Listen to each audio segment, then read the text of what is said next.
Pour finir, j'aimerais avoir un chemin qui suit la déformation de mon terrain et qui rejoigne mon jardin. Alors ce chemin, je l'ai représenté ici. Comment faire maintenant pour le placer sur le terrain de manière à ce qu'il épouse la forme du terrain? Eh bien, on va utiliser la même méthode que pour la maison. On va se mettre en vue de dessus. Alors, je suis toujours en caméra, projection parallèle.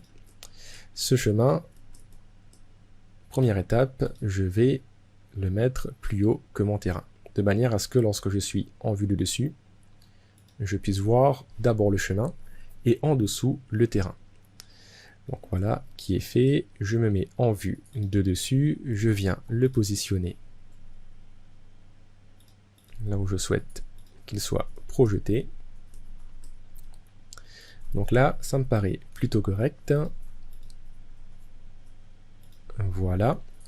Et maintenant, je désélectionne tout. Si je prends l'outil tamponner, qu'est-ce qui se passe? Je viens sélectionner mon chemin et mon terrain.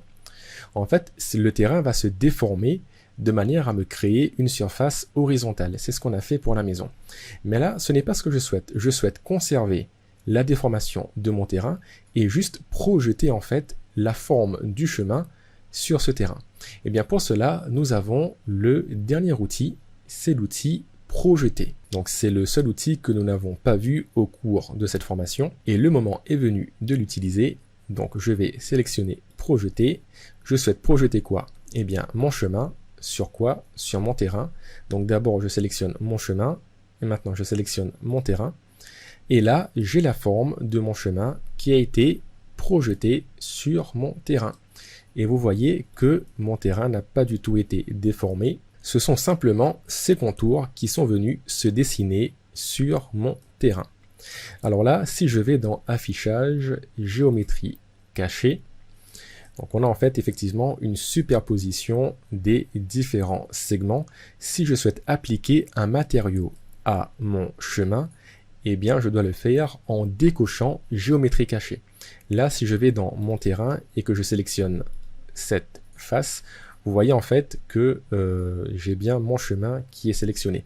Je n'ai pas les différents triangles et les différents carrés qui composent en fait toute la surface de mon terrain. Donc gardez ça présent à l'esprit parce que parfois on va peut-être voilà, retourner dans le modelage de notre terrain en géométrie cachée activée et ensuite lorsque on voudra peindre en fait certains éléments, on va oublier de décocher cette option.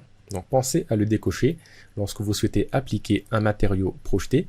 Donc là c'est le cas, j'entre dans mon terrain, je prends l'outil peinture et je vais sélectionner par exemple, allez on va partir sur du gravier. Je viens sélectionner ma face, celle-là également.